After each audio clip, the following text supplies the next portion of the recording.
Welcome to our series, Exploring Esoteric Secret Societies. Through this series, we'll examine and challenge our current mindsets and understanding of esoteric teachings, and take an opportunity to do a deep dive into the importance to explore and review ancient knowledge and wisdom. The traditions of all mystery schools throughout time have been held together by a common thread, a common order of the wisdom knowledge keepers, known from our current post-Atlantean epoch as the Rosicrucian order. Now, even today, their knowledge is practiced by initiates with various organizations, such as the Masons, the Hermetic Order of the Golden Dawn, and modern-day members of the Rosicrucian order. The Rosicrucian order is a philosophical and educational organization, not a religion. The Rosicrucians are mystics of enlightenment.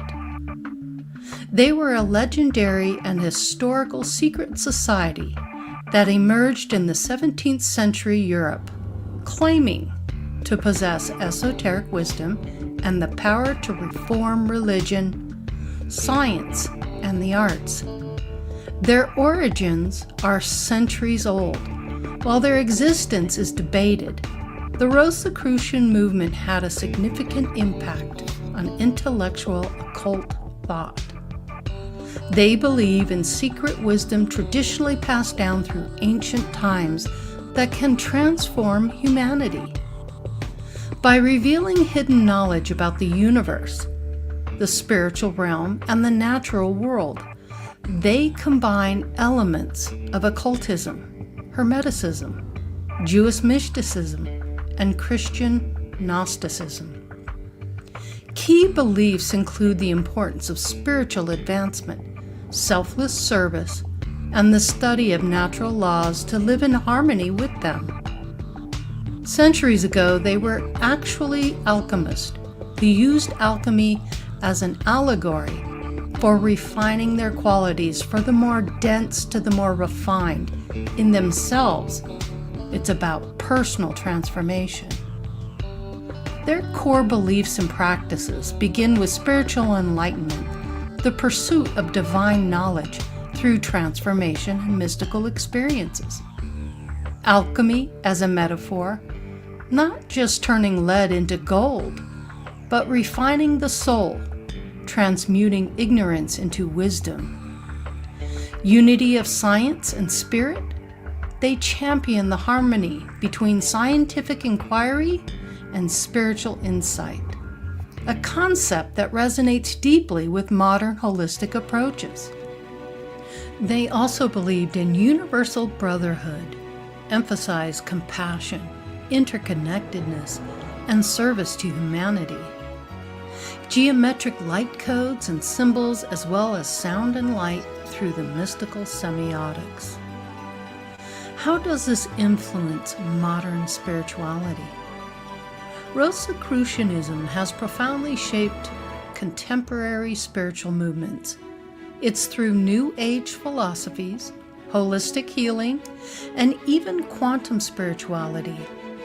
The Rosicrucians' view of the universe as a web of vibrational energies aligns with modern ideas about consciousness and the interconnectedness of all life. In a world increasingly hungry for meaning beyond materialism, Rosicrucians' ideals offer a timeless path, one of inner alchemy, cosmic harmony, and the sacred quest for truth. Welcome everyone to Andromeda 7, your celestial gateway. Hey everybody, it's good to see you. Sorry we missed you all last week. Had a little bit of an emergency, but got it taken care of. We're continuing our series, and with Nick, Doss, with the Rosicrucian. Sorry, a little bit rusty. Yeah, what can I say? we're continuing this series and the discussion on it, and we're looking forward to what Nick's going to bring to us today on all of this. Teresa, how are you? How's your week been going? How's everything? I'm on a roll. You're in the countdown. You're in the countdown phases. Just a few days and I'll be on a plane. Yep. Awesome. Yep. Brian, how have you been? On. Yep. I'm doing good. Yeah. Good. Just looking forward to tomorrow. Awesome. Yep. You have a retreat going on at your cabin. Yes, I do. That's wonderful. What is it you guys do at the retreat? Just get together? Just different things. Like last year, I believe Jim may have did a little bit of past life stuff. Jim and Nick were doing tarot card readings. Ooh. We did some drumming. Nice. We also sat around and, gave the reason why we came down to this spiritual retreat and what we were wanting to get out of it. So, it's just a little different every year. Nice. So a lot of like-minded beings getting together and talking about all things spiritual, and that's cool. Yes, resting and relaxing. Yep. Wonderful. Nick, how have you been? How are things going for you? I'm hanging in there. Yeah. But I'm doing good. I'm also looking forward to this tomorrow. That's good. Yeah. I'll bet that'll make you feel a lot better too. That's good. Yeah. Well, let's see who we've got in chat. Say hello to everybody. Hey, Scotty boy. Long time no see. Hope you're doing well. Glad to see you in here. Wonderful, wonderful. Hey, Scotty. Yeah. Let's see. I see you there, Chloe. Good to see you as well. Hope everything's going well. And Elizabeth Bauer, good to see you as well. Hope you have a great night. Yep. So yeah, let's get going. Let's get into this. So we're just continuing this series. If you haven't watched it yet, go to the playlist. This is kind of a long series, but it is just, there's so much information, so much to unpack. And that's why we've been getting into this, is we really want to bring this information out to you. And Nick's been doing such a great job on it. And thank you so much, Nick, for taking all your time and energy and putting it into this and allowing us to, share this with you as well and the audience. So also great big hug out to everybody in the audience. Hope you all are doing well. Yeah. Lucky Stone. Good to see you as well. Awesome. So I hear a little bit of feedback. Somebody's got their phone. Somebody's got a ring. Yeah, I fixed it. That was me. All right, no problem. I did it earlier, so I'm guilty too. Like I said, I'm a little rusty. It's been a couple of weeks, so you get out of the thing here. All right. Well, let's just go ahead and dive in, shall we? I'm gonna go ahead and pull this up for you, Nick. Dive. Let's see. Why is that not coming up? Oh, all right. I could do that. Well, thank you for that. There we go. Awesome. So, Nick, we are getting into that. This is the fifth one. So what are we going to talk about tonight, Nick? Okay, so tonight's topics are about the ascension process. It dives into Lemuria and Atlantis a little bit more from previous chapters. Mm-hmm. And then the second part does a deep dive in aura. Ooh. So I'm going to be teaching everyone how to use aura for free. You're welcome. Well, awesome. For free. Well, thank you, Nick. It's very kind of you. Yes. I love that. Can I have the Christmas colors? The reds, the greens, if that's blues. what you want, I'll teach you how to do it. Awesome. Yeah, people are asking about Sophia. Yeah. Hopefully we'll see her soon. She's been a really busy gal getting it done. A lot going on for her as well. So she's just taking care of business. Yep. But she's good. All right. Yeah. Oh, yeah. I'll be seeing her tomorrow. We're at me and Jasmine. Excellent. Be sure to give her our love. Yep. Okay. So let's start here. Okay. So, what is this, part 11? Yeah, part 11. Mm-hmm. The soul's progress. So the number 7 appears again. The evolution of man is not limited to just Earth, but 6 other planets in total. The way I see it, this is a bigger macrocosm level to the microcosm level of 7 planes I taught in the past couple of episodes for those chapters. Mm-hmm. Rosicrucian teachings also claim that these 7 are linked and chained together by etheric forces.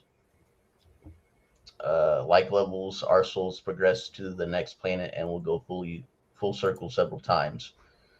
If you feel like this isn't actually home, this may be why, as you enjoyed a certain lifetime more on a different planet. This loop is less so a circle and more so a spiral, which is what represents in the picture here. Mm-hmm. Each reset of finishing a set of 7 being higher than the last. So you'll go through a cycle of 7, like how we are right now with the epochs. And Mm-hmm. once you finish that cycle of epochs, you'll go to the next planet. That's how it works. Or you can choose to do it all over again. It's up to you. So some souls come in, like, say, the Earth School. They're still learning their lessons. They're doing it lifetime after lifetime after lifetime. Yep. Or you could be on another planet somewhere else, existing as maybe an ET or something of that form over and over and over. I think the soul does get a little comfortable with it because they know what to expect. Right. And then once you hit godhood, you kind of have full reign of whatever you want to do. Like Thoth, for example, for some reason he likes helping out this part of reality. Mm-hmm. So he's always constantly around. I don't know how many times he's looped around, but yeah, right. Teresa has a comment. More than once, but okay. Yep. Because you're getting ready to launch. You're getting ready to launch into this, and I wanted to get this out of for our listening audience who don't know much about the cosmic aspects of the journey. The ancient wisdom schools, the wisdom teachers, were passing down through the years the soul's journey as it pertains to the etheric aspect of a planetary body, not the physical planet that has all the matter and the material. We're not talking about the material cosmos here. We're talking about a layer of human development as well as spiritual development, so that each planet has a spiritual body just as we humans have a soul. And we journey together through this cosmic spin. And as we are going through our ascension stages, so too are the planets and the beings that inhabit those worlds in the spiritual realm. So we're not the only ones in school. We're not the only ones that are here on a spiritual journey, although Earth is one of the most densest of all the planets. But there are stages of development that we all go into synchronization with, and that's what Nick's going to be talking about. So when you hear him talking about progression of the souls through planets, we're not talking about planetary travel physically. It's the energy of the planet, the energy that the planet gives off. Yeah. So I just thought I'd throw that out there, Nick, because he does. I have a feeling he's going to get into that. Yeah. But it helps for people to know up front. Oh yeah, absolutely agree. Because people get to thinking, well, I'm not worshiping planets, so I don't want to listen to this. It's not about worshiping beings on planets, or that we're saying that they're occupied. We're saying it's on a spiritual realm. Go ahead, Nick. Sorry. All right. So this loop that Teresa is talking about is less so a circle and more so a spiral. Each reset finishing a set of 7 being higher than the last. The book does not name the other 6 planets. My interpretation of that is because they are not literal planets. Rather, they are symbolism to express the spiritual transformation of the individual. One of the Rosicrucian secrets in plain sight. In Hermetics, however, they do have 7 symbols to represent this. And for history, I will go over them. So they use Moon, Mercury, Venus, Sun, Mars, Jupiter, and Saturn to represent these 7.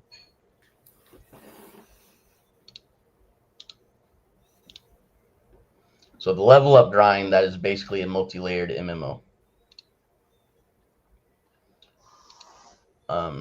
Rosicrucians claim Earth is rather low on the chain. However, there are planets even lower, as Trace also mentioned earlier. Mm-hmm. This process has been a thing since the start of it all. From what I gather from this, it sounds like through the 7 steps, there are higher and lower versions of each 7 planets. So in certain dimensions, Earth has its different versions containing more strife or more bliss, depending on the ascension level. With how many times 7 is referenced, it's safe to say there are 7 versions of each planet as an educated / intuitive guess on my end, also showing the nature of the individual.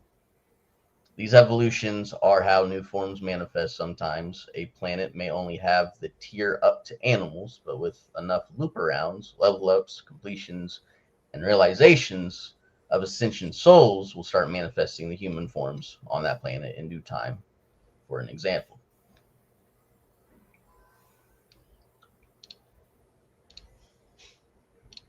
so the tedious work of the human, time to start noticing the magnitude of 7. Occultists call our excessive loop arounds simply rounds. The axiom, as in the great, so in the small, we find a corresponding series of spirals during the human sojourns on the earth. This means you don't simply get one life on earth, but rather at least one life in each of the 7 races to where you must live and work your way through, aka the 7 epochs that we've talked about previously. Mm-hmm. Currently, the majority is hitting the 5th post-Atlantis, but we are still currently on the 4th, since there are still some currently on the 4th round, also known as present Atlantis. This was claimed by the book in early 1900s. So as of today, I believe we are actually in the 5th ending point, transitioning into the 6th. In the past, a cataclysm of some kind always activates to reset and begin the next round. In other words, there are also 7 great resets. Personally, the more I look into this, the more everything is starting to feel like a game. It makes me pretty frustrated with how this system works, and is most likely why I resonate with gods who want to tweak or have awareness / access outside of the current material plane, like Nyx, Thoth, Tyr, Satanel, etc. Big reason why entities like that I resonate with very strongly. Whoever thought this level of traumatizing was needed for growth is, quite frankly, in my personal opinion, a sadistic psycho, in my humble opinion. It is why whenever I invoke the concept of God, I ask for the great creator that started everything, even outside this cosmic egg, even higher than the entity of Sophia / Brahma, and far beyond it.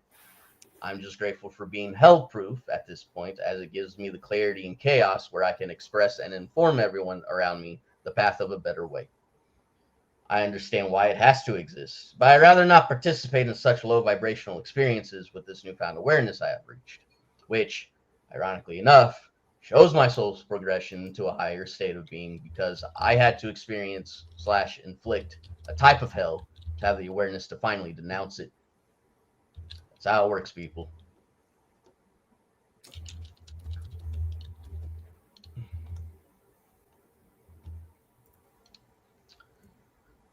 So, the rounds of human. Round 3, Lumeria. There is little to say of the first and second round, as they were primitive. These versions were like of the cave dwellers, which is the first round, and the fire starters, the second round. They call the third the Great Improvement. That was led by advanced souls of the second, also known as the survivors of the second cataclysm. The seat of the third stage's biggest activity was the continent of Lemuria. Parts of this landmass now lies at the bottom of the Pacific Ocean and parts of the Indian Ocean, as it shows on this map. Lemuria's landmass included Australia, Australasia, and other Pacific islands. These portions were of higher elevation, while the lower points sunk. Lemuria was a very materialistic, indulging in physical senses, as this was the lesson of the third round. A lot of sex, a lot of good food, a lot of partying, That was just the main banquet of that round, because everything was ethereal at first, and now they had to see what it's all about. So yeah, they had a good time.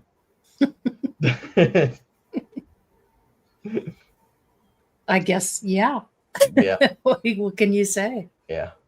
The ones who rose above that, practicing mental and spiritual concepts, however, were the survivors to teach the fourth round. So basically, yeah, everyone was extremely materialistic in that round, almost everyone. Mm-hmm. But the occultists that were guiding the transition of civilization to the fourth round, which is Atlantis, they're the survivors of the third apocalypse. They were granted the privilege to pass the torch because they held the knowledge. This is how personas of legends, gods, and myths are born, because very advanced humans Right on. from the previous epoch teaches the more primitive ones.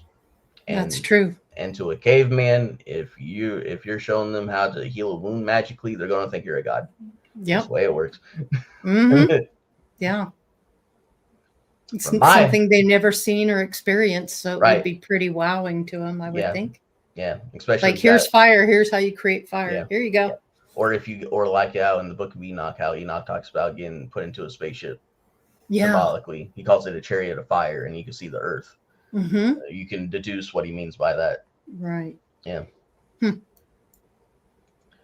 So from my memory, you mean if you're viewing it through a modern set of lenses, right? Exactly. That's why when it comes to the occult, discernment is an invaluable skill to have and obtain and work on. It's very important. From my memory integration, the West Coast was also part of Lemuria, which also would explain to me the affinity surviving Lemurian lineages have with Mount Shasta. They are there. I tapped into them. They tapped into me. I got what I wanted out of it. So it's about enough said with that. My memory has also remembered it being spelled differently depending on the age, which I have expressed now and in earlier episodes if you haven't noticed it yet. In other words, there used to be way more landmass connecting Africa all the way to the U.S. West Coast.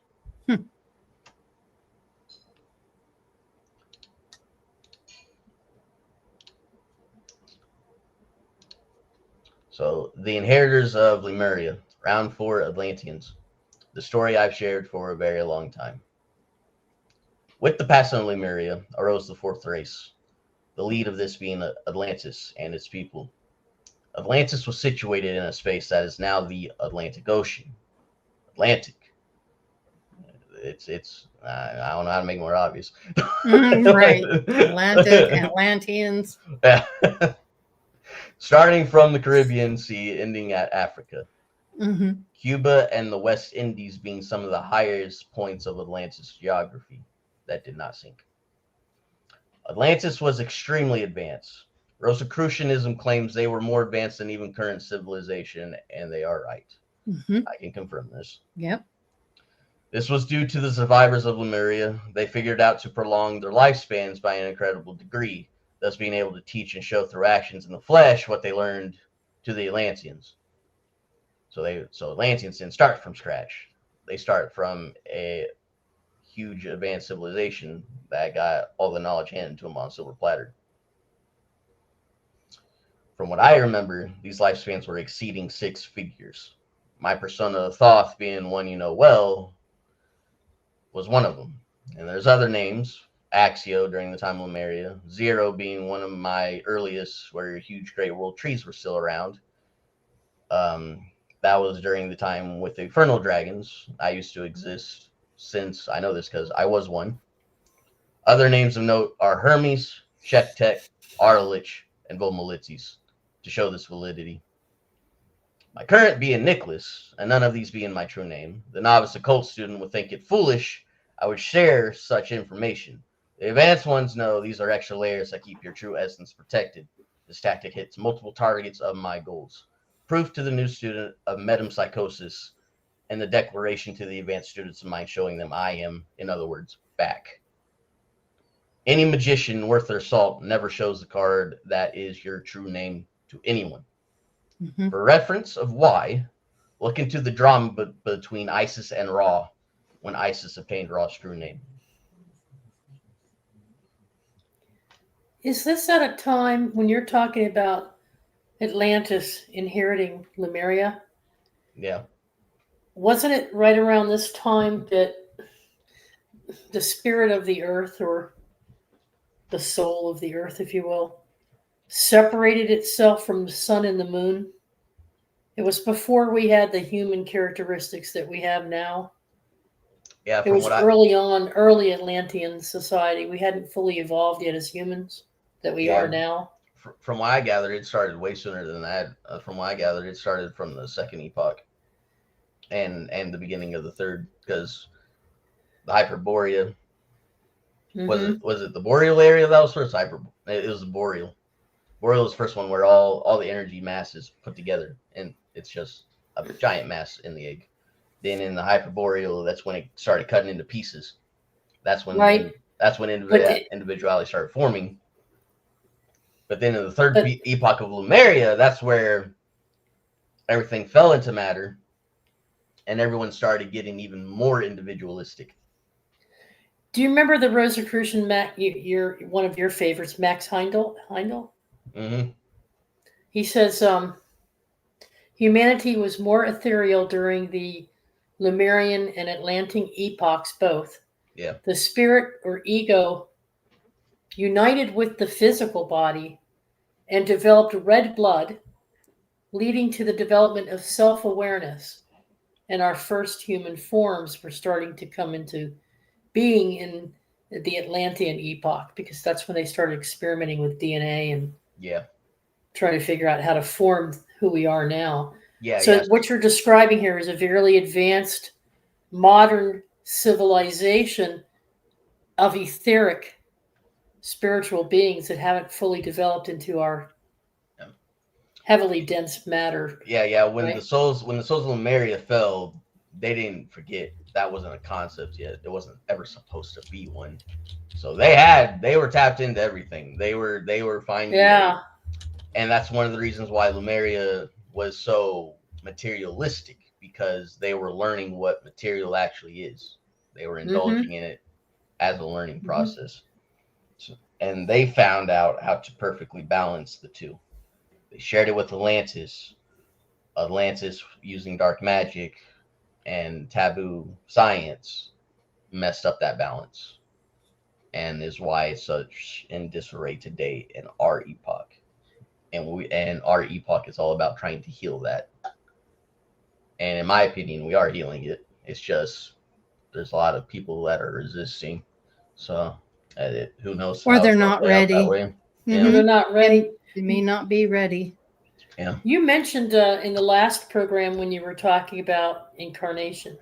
You had the metempsychosis. Yeah, about how we keep going through these spirals or these cycles. And each time we go through, we only get so far with our initiation, then we go back and do a rinse repeat. But sometimes we extend our experiences, and we try to, we keep trying. So eventually, though, the whole concept here is that you will spiral out into your true nature. Is that what you think is it like a return to Lemuria? So when I went to Mount Shasta, everything was woodlands, but I wasn't seeing woodlands. I was seeing buildings, skyscrapers, buildings meshed into the volcano, the Mount Shasta volcano. What I was seeing was completely different from what Jerry and Jasmine were seeing. Mm-hmm. And then I just popped up out of nowhere, and I was showing physical proof that I was seeing what I was seeing, because I picked up a bunch of tree branches, and they just so happened to me, they didn't look like tree branches. They looked like they looked like my crown. They looked like my scepter. They looked like my sword. And I just popped out of nowhere on them. They thought I was Bigfoot for a second, and they looked at me. They're like, "What the hell? Where did you get all that? Why does it look like what he's describing?" So it was a really trippy experience. I felt like I got a homecoming during that entire experience. Yeah, that's cool. Yeah, that was. But if we follow this evolutionary spiritual thought process here for a moment for ascension, in a way, what we're doing is we lost sense of who we were as we fell into matter and became more and more earthicized. We became more embedded into earth. And so our ascension involves going back to the original knowledge of who we really are that we experienced in the Hyperborean and Lemurian and early Atlantean periods before we corrupted, before we got so dense. Now, eventually, that cycle comes to an end once we've reached the higher, more advanced levels, even beyond what we knew then. It's who we've evolved into through our experiences now.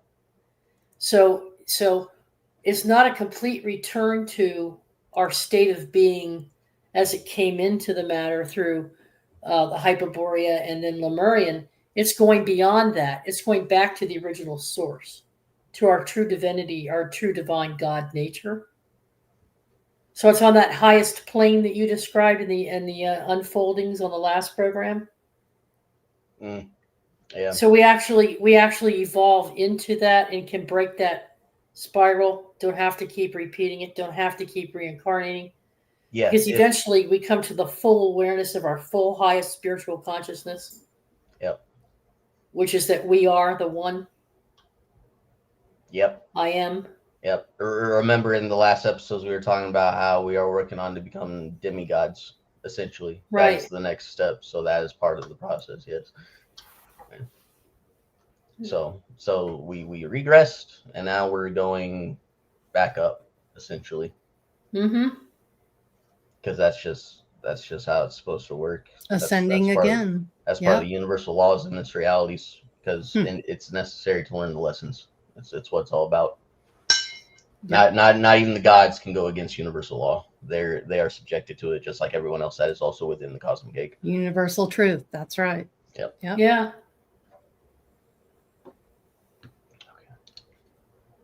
Are we good? Are we good? Ready for the next slide? Yep. Okay. Yeah. Yep.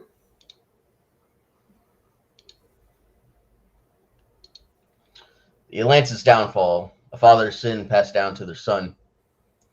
Due to Atlantean arrogance and practice of black magic, their era ended gradually and harshly to where almost all of its is lost underwater.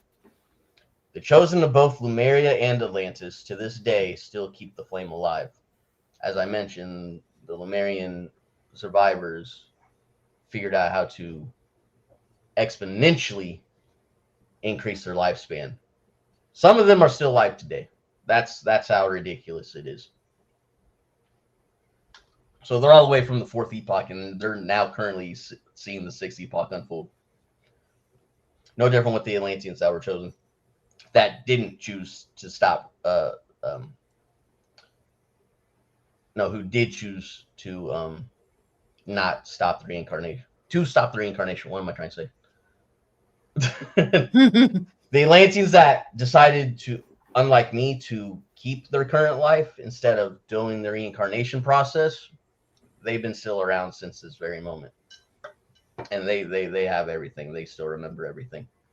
Where people like me who decided that, no, it's more healthy to do the reincarnation process. It's there for a reason. We have to age again. And it's usually like how they explain in the Bible when Jesus started tapping around 30. It's not till you hit your adulthood when you start tapping into all that stuff and starting to remember. Some people learn later than others. Some people learn sooner. I think we talked about that already, but yeah, it's just part of the process. Right. Yeah. So the chosen migrated to Central and South America. These souls are the ones the fifth race deified in current mythology. The stories that I have been teaching bits and pieces of in this series to show the true history of man. Fifth race evolved rapidly from the desire of past Atlanteans wanting to be born again, some to rectify themselves, others to continue where they left off in the corruption. I suppose that's why I teach so openly.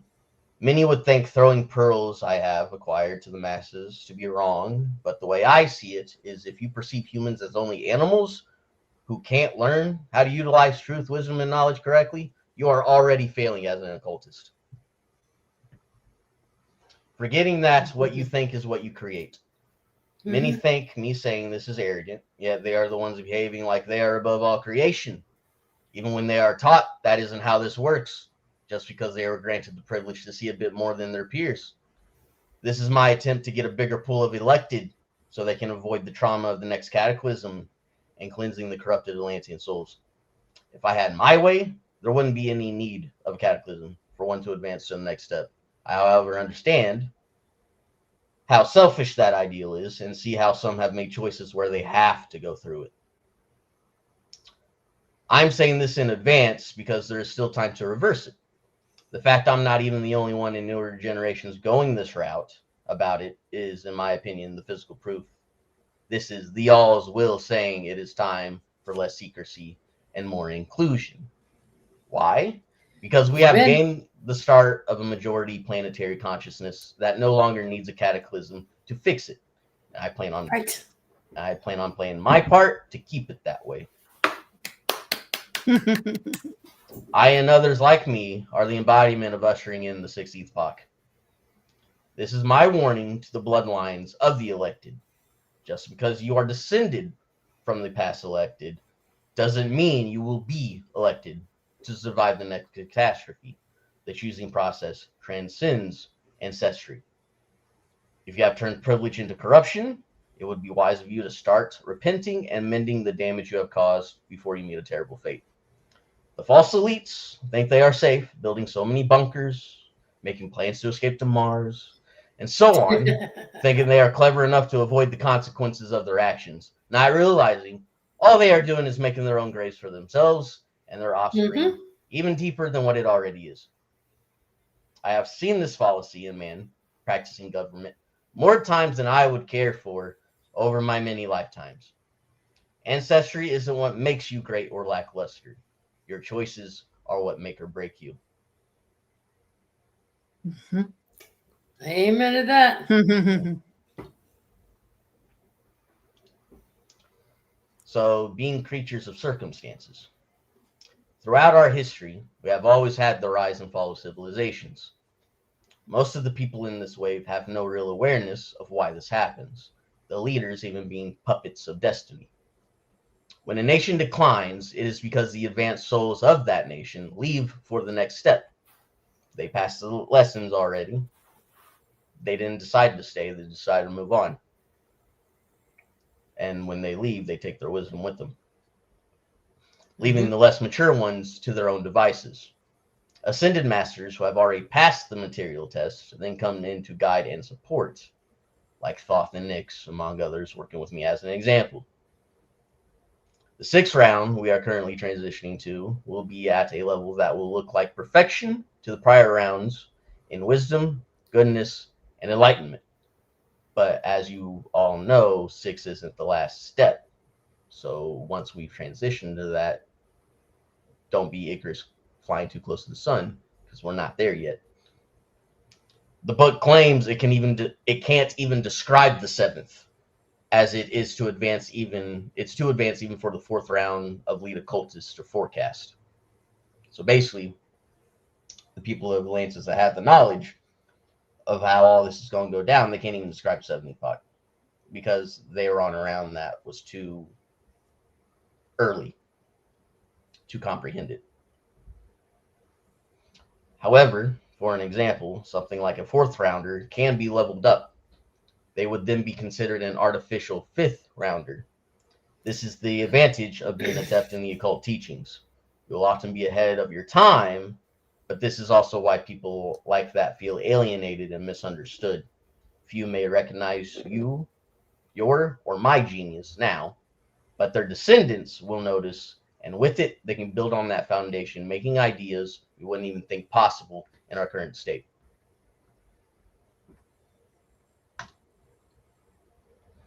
And that is the end of part 11. Now we are on to the part 12 of the Aura Colors. Question for you, Nick. Go ahead. Thank you. Yeah. You were just describing, again, the Rosicrucian perspective and the anthroposophical perspective of the evolutionary arch. And I was explaining it to Lori before the show, but I think it's a real good way of rounding up what you were just describing here. Yeah. There is within each one of these 7 phases, if you will, another subset, another sublayer of things that are going on in a 7 unfolding. And the epochs, there's society, civilization epochs, and then there's the individual arc, evolutionary arc in our relationship to the planetary energy bodies. So having reached its densest point, and this is from Max Hendel again, Rosicrucian, the soul and planet begin their upward spiral ascent, as Nick was describing. You folks out there have heard us talking about new Earth, new Jupiter, the 2 spirals spinning off in one direction versus the other. Nick pretty much summed it up. If you make some choices and choose the red path, spiraling in one direction, you won't complete your ascension, and you're not helping the Earth with its ascension. You don't have to choose the path of catastrophic events. You don't have to make the choice to help bring about the demise of the planet. We have evolved consciously to the level that now in our Jupiter period, in our new Earth phase, moving out of the Atlantean epoch and into the Jupiter period, we have the ability to become more refined, to elevate our consciousness, become more psychic, develop those psychic skills, cultivate your wisdom and spiritual insight, which is why we're doing this program, which is why Nick got into it so deeply too. It's his journey as well. But then there's the Venus period coming up, where the soul continues to transcend material plane, focusing on love, harmony, and transformation. Many of us are in that Venus arc already. Mm-hmm. Then there's the Vulcan, the final stage of evolution, where the human spirit has developed into its more godly status and reintegrates all aspects of its beings into a unified whole, reaching the highest state of spiritual consciousness. So this evolutionary journey is tying into, and we take respite in other planetary energies. I mean, I will sometimes go to another planetary world in my dream state, or sometimes I'll do it in a journey in astral traveling, and I will tap into beings from other worlds. I don't call them aliens. I don't see them as, the traditional ufology description. I see them as an energy aspect of myself at a higher level of consciousness. But I also see them as additional beings that have been through the process themselves so many times that they've elevated their consciousness to a level where they can now guide me.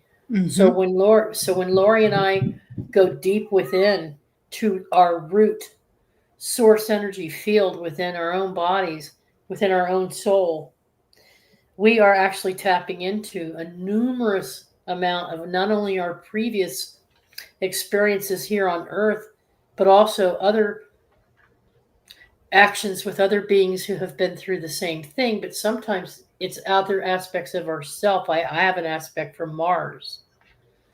We have aspects from the Pleiades, right? We have aspects from Arcturian.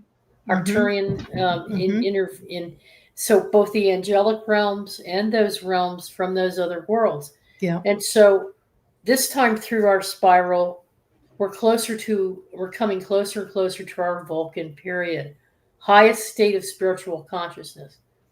And that is to eventually be the one. We are the one, but it's the full realization of it. Mm-hmm. So that's this teaching that Nick gave tonight before he gets into the auras.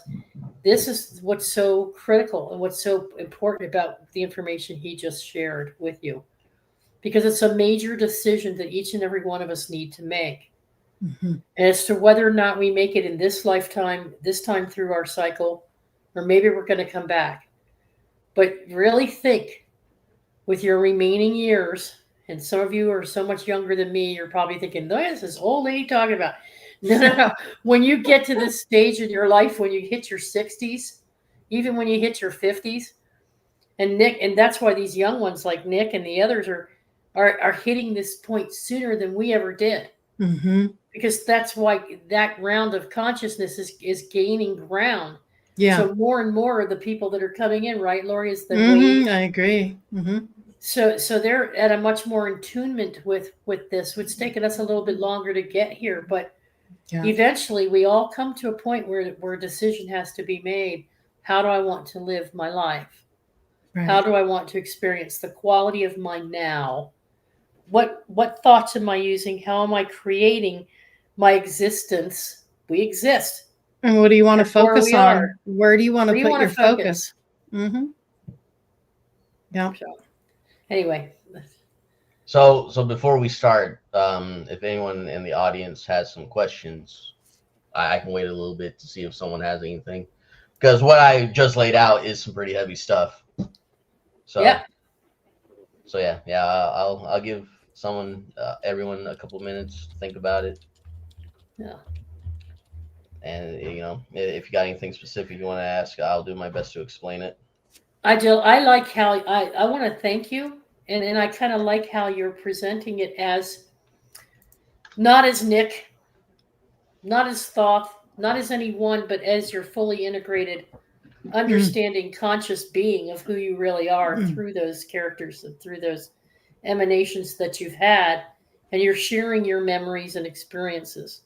Yes. And that's very important, because that's what this what people don't understand about esoteric or the mystical side of things is that we believe in the things that are not documented in history, the things that aren't necessarily seen with the human eyes, Mm-hmm. the things that we don't experience in the material realm. Oh, well, that's just all hearsay. You people are schizophrenic and making things up. Oh, really? Then why is it that time after time after time we've been right about certain things and events? Yeah. What's the It's difference? because we are tapped in. I got a joke for you. What's the difference between a Good. conspiracy theory and the truth? What? 6 months. 6 months. It's about right. Mm-hmm. Proofs in the pudding. Proofs in the pudding. Yep. That's about right. Yeah. Awesome. Yeah. Thank you, Nick. Yeah, no problem. So it doesn't seem like anyone has any questions that I'm seeing. Okay. So I'm gonna get into the fun part, because this is more woo-woo, and everyone likes the woo-woo. Mm-hmm. Here's Steve and Jackie J. Hi, Steve. Hi, Jackie J. All right, so part 12, the aura and the auric colors.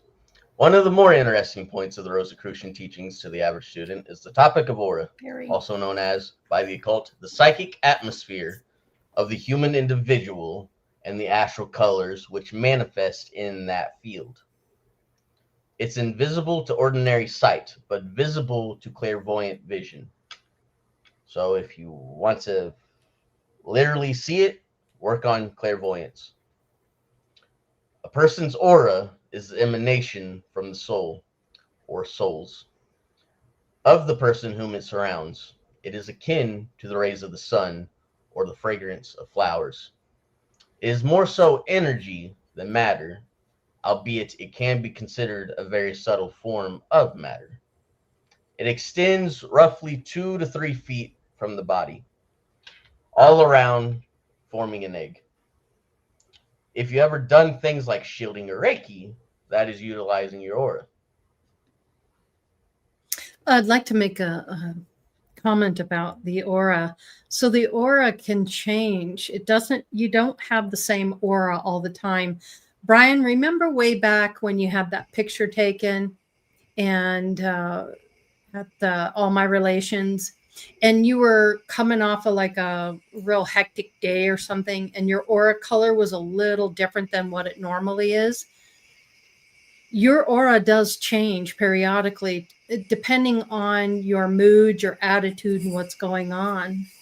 Yes. Do you agree there? Yes, I actually go into that. Okay. So there's 2 things that influence it: your mental state and what you're feeling. Right. So yeah. Okay. Yeah. Well, yeah, we'll get into that. Brian, it's just interesting because Brian had a picture taken, and that was one of the first times I realized that it doesn't stay the same all the time. And so when he showed it and then we saw what the color was, it was just very interesting. You remember that, Brian, right? Oh, yes. I do believe it was green and purple. Yeah.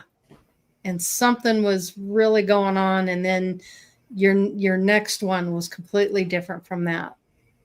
But that was the energy that you were in at the time. Yeah. Fascinating. Yeah, you're gonna find out what that means. Cool. Yeah. Hmm. How psychics read your mind. Quotations. Human aura is comprised of multiple elements, both low and high. Just like how individuals are distinct, so are their aura. Occult practitioners advanced in clairvoyance can read you like a book, as they understand the symbolism of the shapes and patterns you emanate.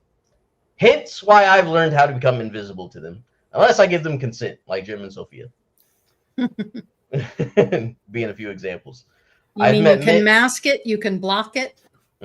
I've met many who get stumped and surprised on why they can't read me, and they get curious and try. They simply haven't realized they stumbled upon a master of masters. That's all. Psychics can do other things with auras as well, like extending it, retracting it. This is how things like remote Reiki is possible, which is a talent Jasmine has picked up on, doing it to heal and communicate with animals. Yeah. So she's been doing animal communication from a distance. Nice. So this is a way of manipulating this energy field that she's doing. So good job, Jazz. I agree. She's been doing a good job. Yep. These are a few examples of why creativity and imagination are important in this field. This energy is fluid, and you can do a lot of things with it if you are clever enough. That's how the real magic begins, along with a new tier of suffering if you misuse this gift. So yeah, don't forget that. that last bit was extremely important. You saw what happened to Atlantis. Well, those animals, that contact with the animal kingdom is just so important. And even the plants, is if you can communicate and remember what it was like to be them, and then all the lessons they have to teach us.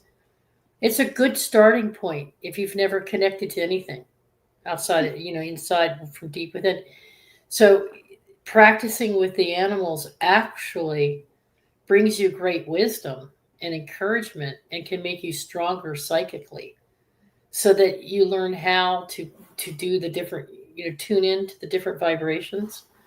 It's a good way to practice. And that'll get you in touch with other spirits, other entities, other beings, because you'll know how to tune yourself. So. Also, hugging a tree sounds kind of crazy, but I've done it. It works. The most grounding feeling you can have. Yeah, it's amazing. You can do it with rocks too, not just trees. It works for rocks. Yeah. You become putting a rock your feet hugger. in the grass, connecting to Mother Earth. Hold them and I do too. I brought it up before, but the sequoias, the red sequoias, when we went there, like those trees were so old, they kind of opened my senses to them, and I could hear them talk. And it's not like how we are talking; it's like they're like playing a melody. Yeah.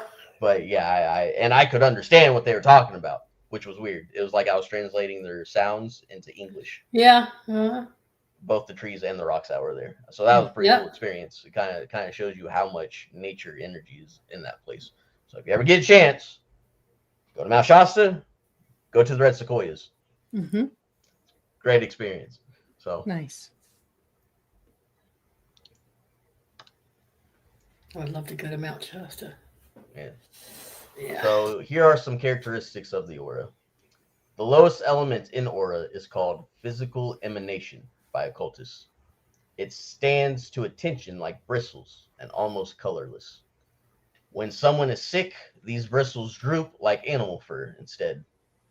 As we move about, minute particles of it fall off, and is how animals like dogs can track our scent. Another low element is what we call as vital energy. To clairvoyance, it looks like a faint pinkish glow, sometimes filled with sparks and higher magnetism, depending on how magnetic the person currently is. Sometimes it is visible to the naked eye. It shows itself in a form similar to vibrating air, like what you see from stoves or pavements on hot days. Mm-hmm. Next slide, we will go over the auric colors, which represents the elements of a person through the spiritual and mental aspect of themselves. It will be seen that there is an infinite amount of shading within these colors, showing the uniqueness of each individual. Table of the auric colors. It is important to note that every color has a positive spectrum and a negative one. You can notice where it falls depending on if the color is bright or dull in its shade of being. However, for accuracy's sake of the Rosicrucian teachings, I'll be going over what the book teaches. So the color black signifies hatred, malice, and revenge.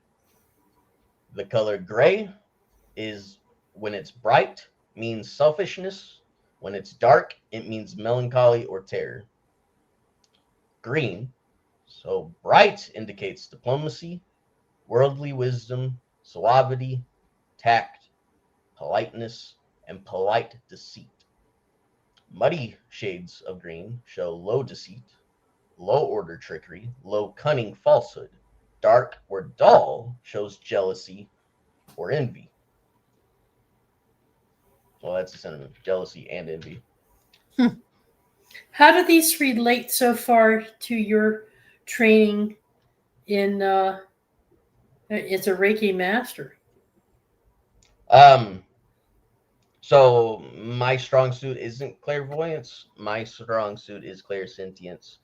So instead of like seeing the colors, I can feel them, and that's how I translate them. That's like, okay. Whenever I'm You, Lori. whenever I'm Yep. super tapped in, though, I do see the colors. I've even seen my own before. So like, and then I've also seen like other times when I'm tapped in, but not like super juiced up, where it looks like the vibrating air, like it looks like heat coming off of a person. It's like the mid ground. So Brian, Grandpa Brian, are do these kind of key in with and agree with what your experience has been? Oh, most definitely. Okay.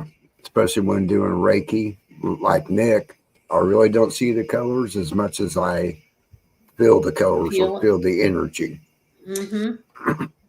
Teresa, you see auras. Yes. What do you see on the panel? You mean with each one of you? oh, that's fun. Yeah. Well, with you, you're typically have a little bit of indigo in with your purple, but you also occasionally uh, the red will come out occasionally, but it's very pale compared to your blue and purple auras. You also have some gold in there too. So, and I have seen that progress over the past few years. Mm-hmm. You used to have more blue. You used to have more blue and greens, and have evolved and ascended, and you get really bright shoots of indigo, blue, violet, but I see the green and yellow highlights. Very little red now. Mm-hmm. The only time you bring out the red is when you're expressing yourself on a more physical way with people. Mm-hmm. More empathetic. You're showing great empathy, and also you might be having an interaction with someone, an interconnect, and so your energy changes. And I see some of the red coming through. It's your passion coming through your root, Mm-hmm. and then you easily transcend that. With Nick, it's pretty much similar. You have a lot of the same patterning. Mm-hmm. I think you tap into a lot of the same energy, and I think you have more of the uh, ancient wisdom coming through. But Nick is still developing, so he has a thinner band. It's not as thick. Mm-hmm. I'm happy to say none of you have this gray black. Yeah. None of you have that. And then Grandpa Brian has evolved too, because I've known him for some time now. And his aura has really expanded beyond the reds, the pinks, the yellows, and it's gotten richer in tone, broader in band, and it has grown. I've seen more of the blue and purple in him now too. So actually, we're not all that different. The folks on the panel, even Sophia, I have seen her just busting out the purple, Yeah. busting out, especially when she's tapping in. So almost everybody on this panel, Jazz is another one. We all have a very thin inner, it's one of the closest to our body. Is that thin red band that goes up and down our spine, and with the yellow, the red and the yellow. But as we're working through this transformation, we get more green and yellow, and then the blues start coming in, and then the purple. So just about everybody on this panel has this purple. And I don't get to see a lot of folks who are in the chat room or who are part of the community, other than when they do a selfie. And I can see auras and pictures too. Wow. So when you look at a photograph and you just see the face, I can see the colors around your face in a photograph. Not always, but lots of times I can. Depends on what kind of energy you're putting out when that picture was taken. But sometimes the camera will catch it. And no, it's not a photo lens flare. It's me reading that picture. And the next time I see that picture, I might not see your aura. And But Polaroids are sometimes I the see best to capture the auras. I've had it done years ago, Yeah. but yeah. Well, now see this person on the right that Nick shows? She has more of a rainbow type thing going on. Yeah. That's you a lot. You're like rainbow. But then when you're really concentrated on your teaching, like Nick is right now, both of you get the purple and blue, like his background on his chart back there. Yeah. You both get that. See the pink and the purple and the blue? Yeah. That's what I mean. Huh. So if you look at that guy in the middle, as you're doing this program, whenever you're on this program, it gets stronger in both of you. But when you and I are one-on-one, you're more like the rainbow here. Okay. Okay. Wow. Trippy. But you've evolved because you used to be more towards the other end of the scale, but now you've gone way, way past it. Yeah. Same thing with Barry Chad. Well, I used to see more of the earth tones with Barry Chad. And now I feel, and I don't get to see him because Barry doesn't share his image a lot. But I feel Barry's energy, and he has moved from the browns and the yellows and the more into the green and rainbow. He's getting more and more of the rainbow, but he stays in that. Whereas you pull out of the rainbow periodically, especially when you're having a teaching moment, or when I know you're working on the videos that you create, or the paintings that you're doing. Or you're tapping in and doing an automatic writing, or you're tapping in and doing a channeling or something, which you bring in spirit, you get a more solid, wider band. This blue. I feel like it's kind of like the soul's fingerprint, so to speak. Yeah. But it's always changing. Like the colors that you're saying about for me is backed up by my guide, because oftentimes I'll say, well, what is my aura? And he'll give me the colors, and you're exactly what he said to me. So that's fascinating to me. It's just the energy that your body puts off. Yep. Yeah. I could tell when another human being that I've met in the store or at a bar or at a restaurant, or I could tell when they're coming on to me because they're just so red. And they don't know that I know. It's really freaky if you go on a job interview. Good skill to have. You're sitting down, or you're meeting with a lawyer, or let's say you're meeting with a counselor or a lawyer or settlement company, whatever, a realtor, whatever, and you sit down across the table from them and you see, I had a guy in to give me an estimate on my roof. He was trying to sell me he was even trying to sell me timeshare. I remember that. Yeah. I want a freaking roof, and but we can give you a cruise, or we the can stars, the moon, it's our timeshare, but we want to share it with you. I'm like, oh, you do you? Yeah. And he was getting more and more red the whole time.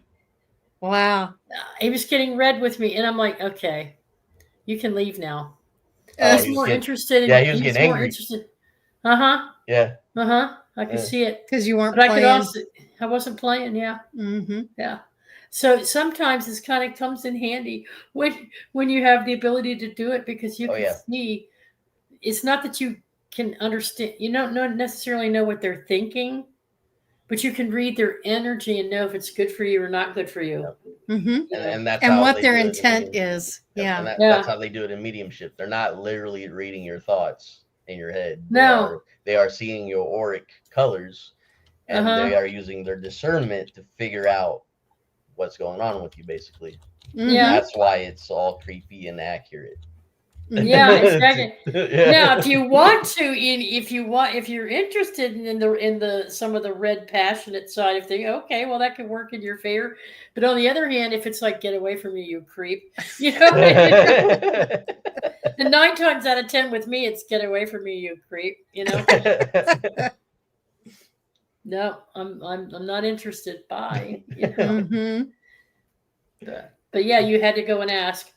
But yeah, healers have a lot of green, you know. Yes. Yes. Healers have a Yes. lot of green, so all Yes. of you have that nice thick rays of green. And I haven't seen you work. I haven't been next to you when you've performed Reiki on someone else, but I can pretty much guarantee you're putting out a lot of green. When I've actually seen that color. My green is like a mint green.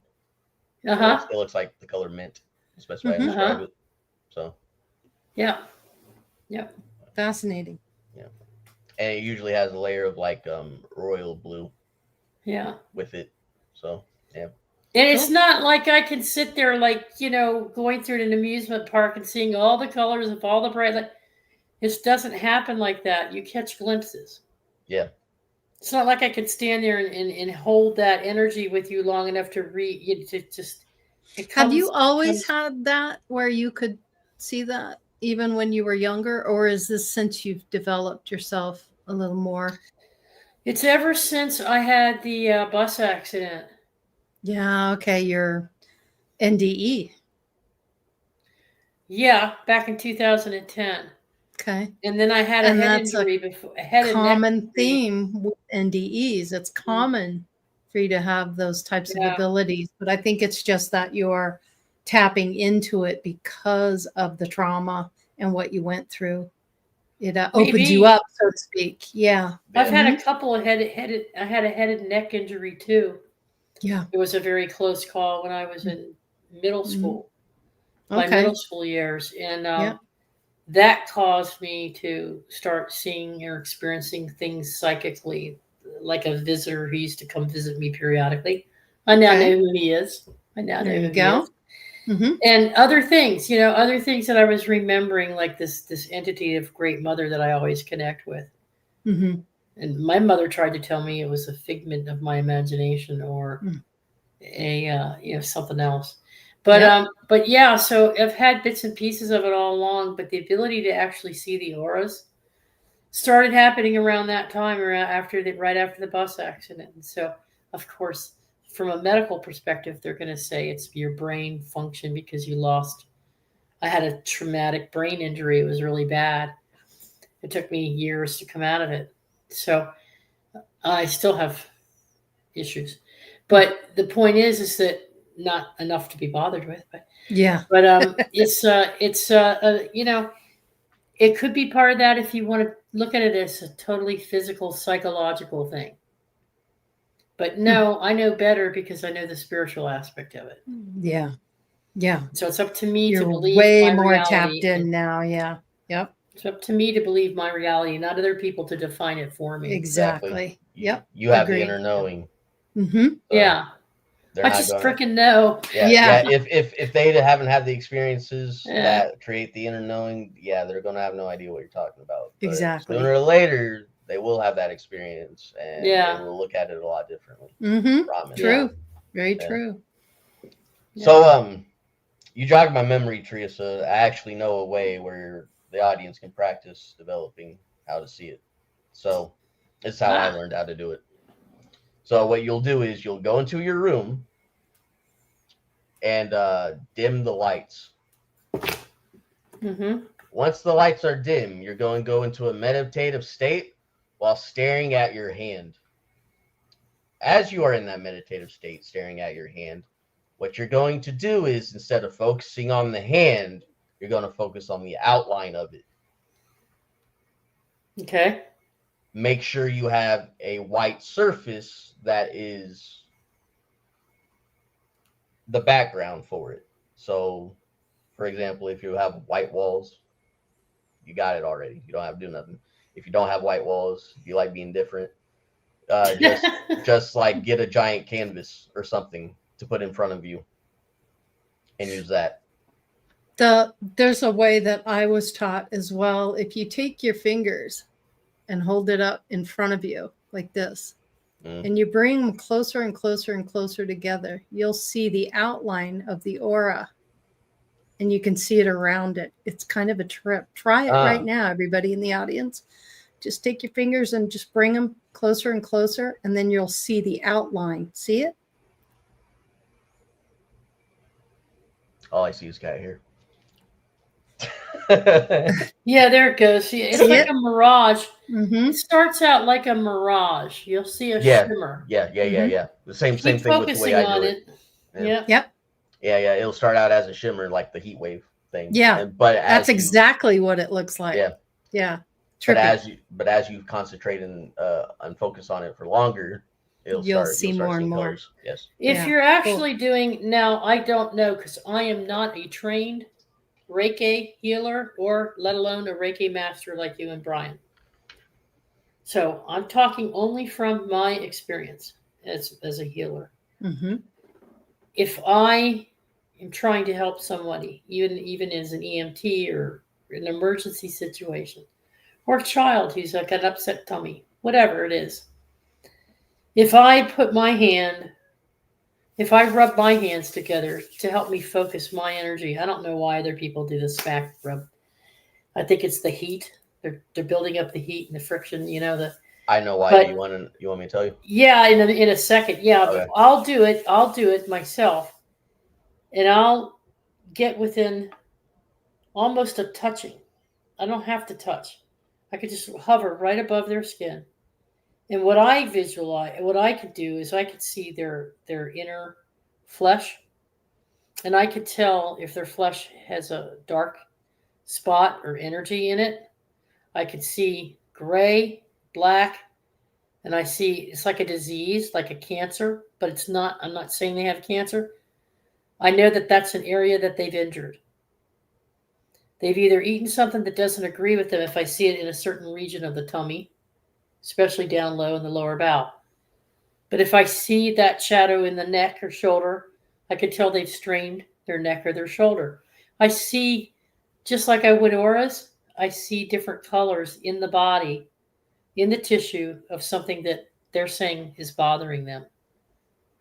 Or they're saying they're having a lot of pain physically. I can scan the whole body and tell where that energy's bottled.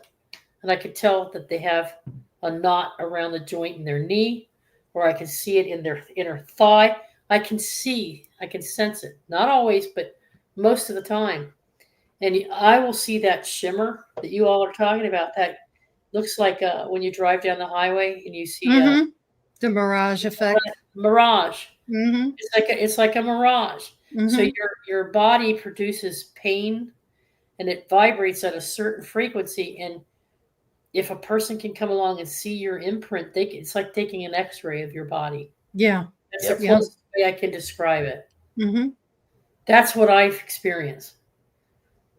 Now, if I learned how to direct that if I learned through Jim, or if I took your classes, if I was in close proximity, and I learned how to actually focus this, I bet you I could do a pretty darn good service to someone. I could really help someone. I do it like Nick. I like to slam my hands together a couple of times, a couple really solid slaps. Yeah. So what's the point of that? So Nick, and I just do it innately. I just know to do it. But what is the you know how we have 7 primary chakras, right? Yeah. Well, the body has secondary chakras too, and 2 of them are in the palms of your hands. Yeah. So when you rub your hands together, you're activating those chakras Mm-hmm. for the healing process. And that's Oh, how you wow. that's how you connect your healing energy along with source's healing energy, and to fix the person that you're working on. What's the And first here thing you I do thought it when was you? because everybody watched the movie Karate Kid and were No. practicing What's the Miyagi first Do. thing? What's the first thing you do when you hurt yourself? Ow! Yeah. You instantly, wherever, ow, your hand Yes. goes to. That's why. Yep. That is a very elementary reaction to lay on hands. Yeah. Yep. Oh, wow. I didn't Yep. know that. Yep. That's why I grabbed my knee. Uh-huh. Yep. Yeah. Even before it starts to hurt, I could feel something's coming, and I put my hand on it, and it's fine, and I can stop it from hurting for a little while. You know, Yeah. because I know when it's getting ready to react to something. Right. So, Okay. yeah, I just thought everybody was watching that movie Karate Kid. You know, when Miyagi-Do goes Oh yeah. and he heals Daniel's wound. You know. Yeah. Mhm. Yeah. So. Yeah. The more you know, right? Right. Like I said, what I'm teaching right now is usually hundreds of dollars. You're welcome. All right. So everyone ready? Yes. Let's move on. Okay. So red is the color of passion in general, but has many varieties. Dull red mixed with smoke indicates sensuality and lower animal passions. Red appearing as bright or lightning-like indicates anger. If it's behind a black background, it means this anger is stemming from hate or malice. Green background, it means the anger is stemming from jealousy. No background with anger is righteous indignation. Crimson red represents love, and the shade varies according to the person named. Brighter shades represent positive intentions and ideals, like, the whole picket fence, getting married, having 2 cars and a dog and a couple kids, the American dream. While so those are the brighter shades. And then the darker shades of that represent primal lust, the one night stands. So rose being the highest form of this between the sexes. So if red looks like a rosy color. See, I told you I could tell when somebody's hitting on me before they even open their mouth. Yep. You're on it. All you gotta do is get certified. I'm telling you. She's certified already, I think. I do too. She just doesn't got the piece of paper. That's Yeah. it. Like, The church itself, you're certified. right. So then some more colors going on is brown, which is considered a reddish shade, shows avarice and greed. Orange represents pride and ambition. Yellow, in its various shades, represents intellect. Clear and golden shows high intellectual attainment. So Teresa complimented Lori there really well. It also means logical reasoning and unprejudiced judgment and discrimination. Dull yellow shows intellect fueling its mindset and plans towards selfish and low-ordered goals. Somewhere in the middle just shows that they are smart. Blues. So dark blue shows religious-fueled emotion, feelings, and tendencies in general. Brighter shades and shady shades show positive and negative religious intent. So look at a pastor. Makes sense. You want to know if your pastor is one of those weirdos or is a legit one? Figure out how to look at auras. If it's a light blue, he's good. It's a dark blue, he's using his authority to his advantage. Passing the plate. Yep.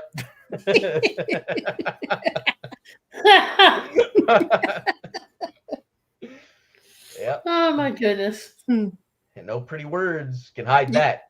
So, Yeah. So yeah, do yourself. So there you are. Do this. The light blue and the purple. See, there's the light blue. Mm-hmm. Oh, ultraviolet. Okay. Oh yeah, we're getting into it. So light blues. This specific blue shows high attainment of spirituality. Sometimes it even has sparks similar to stars surrounding it, showing an even more advanced level of mastery. So the next two are ultraviolet and infrared. The true nature of these colors are not visible to human perception. However, they say the ultraviolet spectrum shows someone who uses white magic, while infrared shows someone who uses black magic. For context, look at the Dicenian glasses can do and the conspiracy about them. Oh, yeah. Okay. So I've told this story before on the show, I believe, but with the Dicenian glasses, so during Vietnam, the U.S. government was working on night vision goggles. They started out with red infrared goggles. These goggles were picking up demonic entities that were participating in the Vietnam War. Wow. Oh, yeah. Feeding themselves. I And would they imagine. and they were soldiers were seen shooting at nothing Wow. because they saw these demonic like entities swarming all around. That's why they changed the color from red to green. Yeah. So this is also symbolic to They were live. seeing creatures too. Weren't they? They were seeing Yeah. creatures too. Oh, it's more than Flying just demons. creatures. It's more than just demons. You'll see anything in Yeah. the negative spectrum, or whether it's aliens, spiritual vampires, whatever. They're all there. Yeah. So this is what the movie They Live is Yeah. hinting at. Yes. He put on those glasses, he could see who was real and who wasn't, type of thing. So Yep. yes, I really want a pair. I do not know where to get them. I'm sure you can get them on Amazon. Yeah. Imagine. Seriously, go to Amazon. I'm not lying. Yeah. All right. And then I've never seen infrared, but I have seen ultraviolet doing Reiki. So there's that. You can still get the original ones if you look at is it eBay? So some people still have the original when they made a public version as well. Yeah. It wasn't just the soldier. They came out with they made it into a toy, if you will, which is a horrific thing to do. Oh yeah. Because, They're Force Awakening people. They're Force Awakening people. They do that to they do that to bench people, essentially. They did it to both of my friends that passed away. So but you can go on eBay, I think, and put a bid on. Yeah, I see a listing for it. They want $59.99 for it. Same reasons why Ouija board's a toy for kids. They're benching. They're literally benching chosen people before they even get a chance.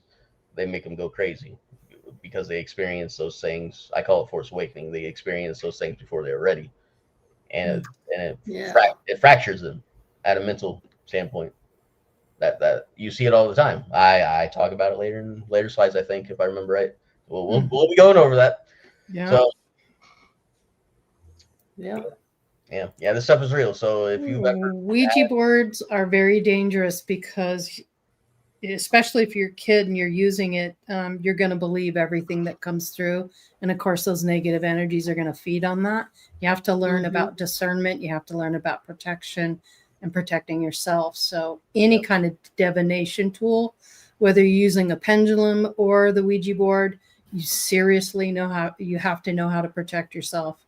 Yep. And you will get some hard ass lessons. Yep. Let me tell you. The most important tool for this is self-awareness. Are you ready or not? Literally, seriously sit down with yourself and ask, am I ready for this step or not? Before attempting. Because if you're not ready, it ends up pretty bad. Yeah. So that's where won't end well. It will not end well. That's where you get things like schizophrenia developing. Yep. That's how it happens.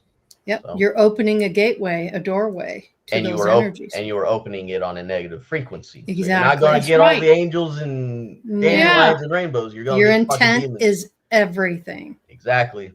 Yep. Mindset is extremely important. Yeah. Knowing your limits also extremely important. Yep. So this is not a game. No. So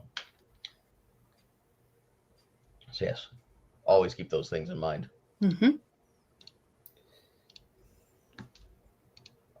So there's two more colors. Okay. And the Rosicrucians call them legendary. Master key to the social spectrum.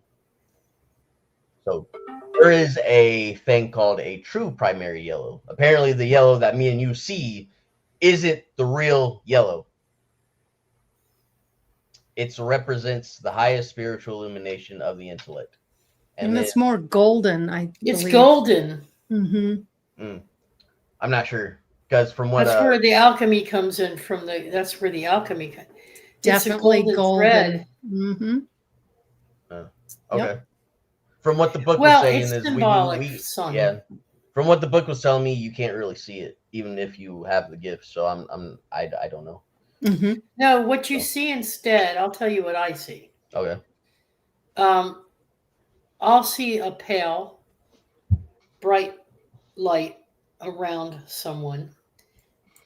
And if their aura is showing a paler yellow, not a real bright yellow, it'll start out that way, but it becomes a sparkling show of fireworks for me. In that I'll see gold spurs, I'll see gold rods shooting off. They're reflecting the sunlight and they look like bars of gold, but they're more like flakes. Some of them are cylindrical, elongated, and some are shorter like a flame. But from a distance, I'll see a sparkling. Yeah, I get the sensation of a million stars when I'm looking at the person. It's kind of like, do you remember when people used to paint the Blessed Virgin Mary as a Catholic symbol for the birth mother of Jesus Christ, and they have the stars over her head, that halo over the head that the masters are always painted with.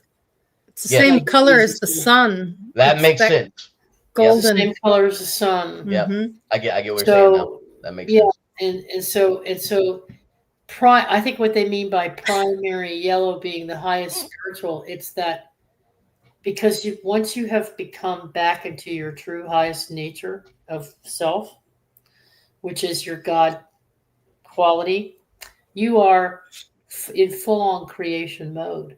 You are creator. Mm. We are all one with creator. We are in creator's image. We are creator. We're an aspect of creator. So when you've reached that level of spiritual development, that's going to be your purest form, that with the white, Mm-hmm. which has always been the symbol of peace, hope, love, the dove. Mm-hmm. Message, the word of God that fell on the master's shoulder. The pure white and the yellow gold interacting together is what alchemizes your spirit into its godlike substance, its original natural substance. That's just my understanding of it. That's my take on it. Mm-hmm. That's what I believe. That's true. Makes sense to Interesting. me. Yeah. Yeah. Thank you for that, Teresa. I Yeah. felt like I was just Sure. missing one tiny little fuzzy piece, and you just went bam. That's just, it's Yeah. become my knowing. It's not something I've read somewhere. It's something I've experienced. That's what I feel. You I'm just trust sharing it with too. you what I feel. Yeah, I trust Yep. it. Yeah. Yep. Yeah. So Yeah. besides this golden yellow, the other one is pure white, as Teresa says. Pure white represents the presence of an awakened spirit. These two are said to be very hard to describe, but that is the best way to put it. That's what the book claims, but Teresa just did it easily. Mm-hmm. So thank you for that. No, you're welcome. I didn't get to this part of your book either. I haven't had a chance. I've been getting ready for this house. I just haven't had a chance, but yeah. So all of these colors are an invaluable tool for discernment in regards to gauging a person and their nature. Hence why I am extremely selective on who I associate with and why I can't stand being in large public places or events. Ooh, I feel you there. Not only have I seen your colors, but I can tap in more often on the feel of it and even smell. Start making better life choices. You got to wash yourself, symbolically, before you get access to me on a more intimate or friendship level. As they say, my body is a temple, but as I also say, no stinkies allowed.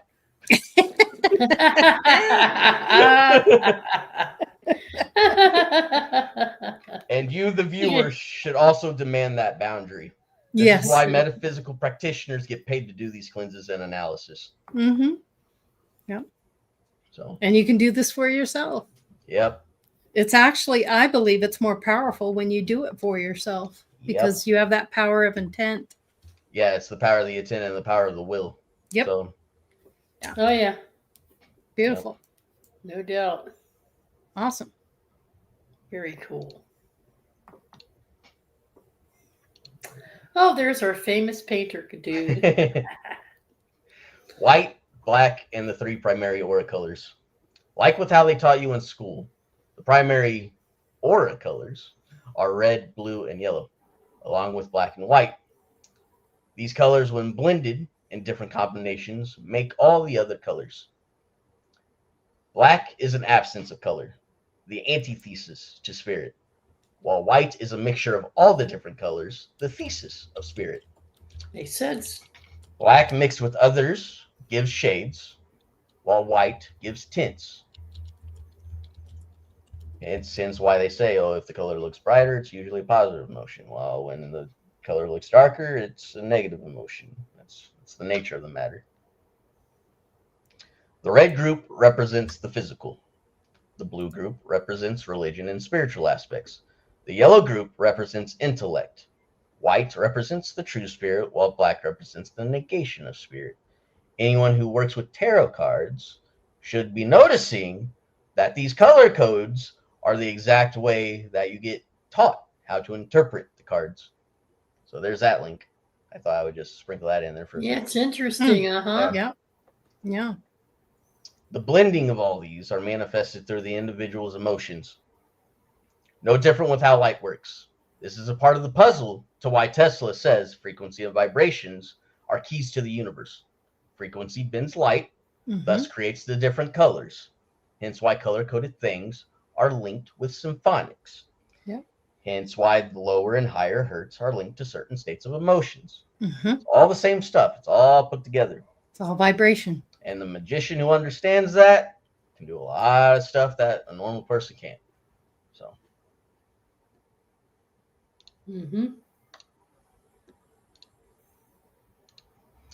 Some things to note about all of this. The student with some perception will ask, how does the intellect yellow and spiritual blue have the capacity to create a deceitful green? With this example in mind, here's a quote to the secret. To those who are fond of analysis of this kind, I will drop the following hint, which may help them in the matter. The key is found in the fact that green lies in the center of the spectrum and is a balance of the two extremes, and is also influenced by these extremes in a startling manner. These colors don't just activate through specific emotional and mental states. The Rosicrucians also teach the student to apply the principle of action and reaction. If you focus on a specific color, forcing it to manifest in your mind's eye, you can use that color to amplify the benefits of what that color represents to your physical self to complete goals. This is them hinting at how to wield magic with intent. Mm-hmm. An important thing to know for any who wish to advance in this field. Mm-hmm. You can even do this with the colors to mend others, applying them to healing skills like Reiki. Mm-hmm. Let's now explore that into the next slide.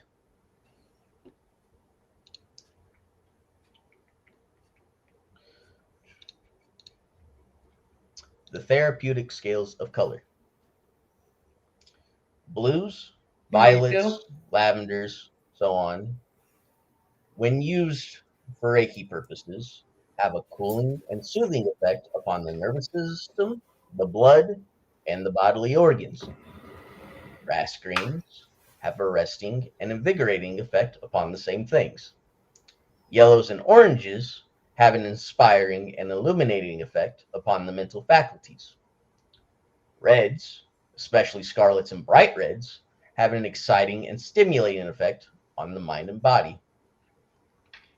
So yes, you can visualize the color in your head and you're going to apply it to the magic. So for an example, you want to pass your test in your college course. While you're studying, Visualize yellow. And you will be kind of surprised of how effective that is. Just as an example. So, What color would you focus on? yellow. Because it's for academic. It's for the intellectual side of things. Mm-hmm. If you want to get better at sex, you want to satisfy your partner, you think red. And you really want to knock the rockers off, think dark red. You're welcome. Jasmine can confirm. I already told you, I already know that one. Yeah, Jasmine can confirm. She knows. So it's interesting on this scale that the G, these are frequency tones as well. So you can utilize not only the color, but the frequency that it creates as well. Yes. So what this is basically showing is what note is what color, basically. Yeah. So if you have any knowledge in music theory, this will make a lot of sense to you. Mm-hmm. If not, you're going to have to do some research. Yeah. Well, we have in our playlist a series of videos we've done about the auras and about sound. And we had a guest on from Australia that was teaching us about the different sound. So we've done about, 3-4 programs on this? Mm-hmm. Brian has brought in Jim.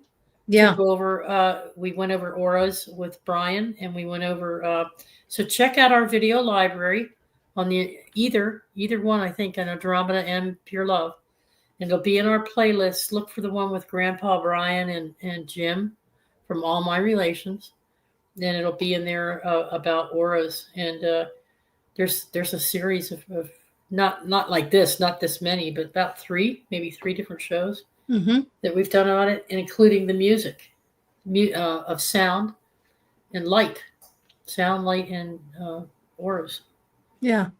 Interesting. Wonderful shows. They were great shows. Mm-hmm. Yeah. Yeah, this is cool. Okay, Nick. Pretty cool. Yeah. I'm glad everyone's liking it. I thought they would. Mm-hmm. I think this part of the teachings is really fun. So It is. Yeah.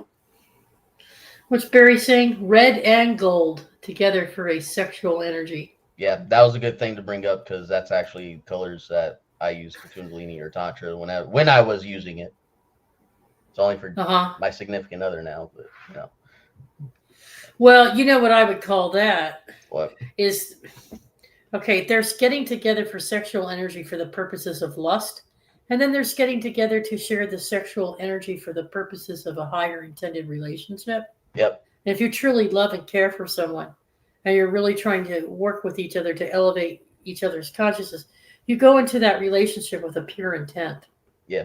So when you be a bonding. When you make love to someone like that, Mm-hmm. that's where that energy would come in, that golden energy would come in with that red energy. Yep. Is because you're creating something sacred, a moment, a sacred experience. It doesn't have to be conception necessarily, but I'm just saying that it's that intimacy between two people who really have trust and care for one another. Mm-hmm. It's love. Yep. It's totally separate from the violent, dark, not violent, but the overly passionate, heavy, dark red energy. Like wham, bam, thank you, ma'am. And then if you remember in the previous episodes when I was talking about the planes of being, yeah, picking those choices determines if you become more animal or more demigod.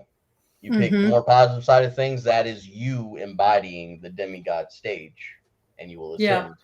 Yeah. You embody the animalistic side too much, that's when you revert back to an animal. You'll get more of the same. Exactly. Yeah. So yeah, is it as once you watch all these videos, you'll see how it correlates. So. Yes, right on, Barry. That's exactly right. Yep. Red creates excitement and gold creates warm, intimate energy. Yep. Mm-hmm. Yep.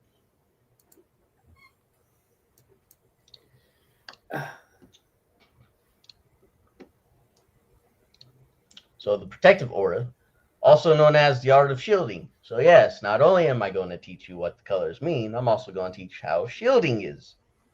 How about that? Another $100 course that I'm teaching for free. You're welcome.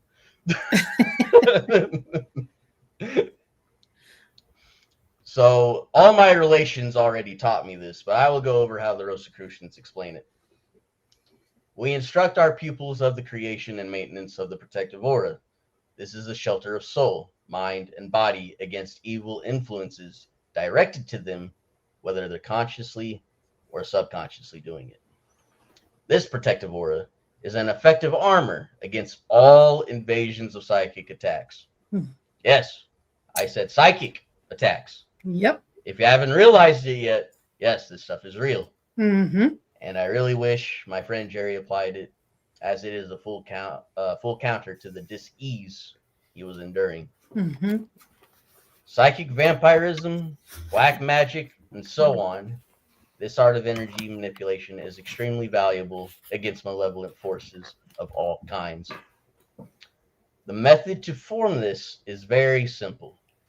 It consists of mental imagery accompanied by a demand of the will.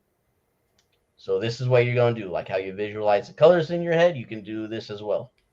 Surround yourself, and by yourself I mean your entire body, with aura of pure, clear, bright white.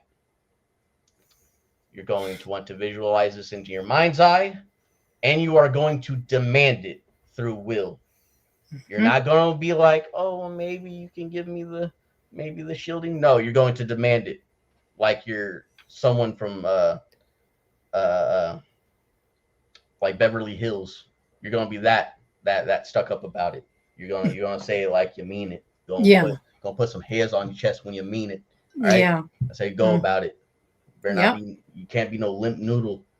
Right. Because the stronger the intent, the stronger the protection. Exactly. So with some practice, you will start to even feel the presence of this protective aura. This white light is the radiation of spirit, and spirit is master of all things. Hence why it's so good at protecting. Anything with malevolent intent wants to go in that, they can't. Why? Because universal law. They can't touch that.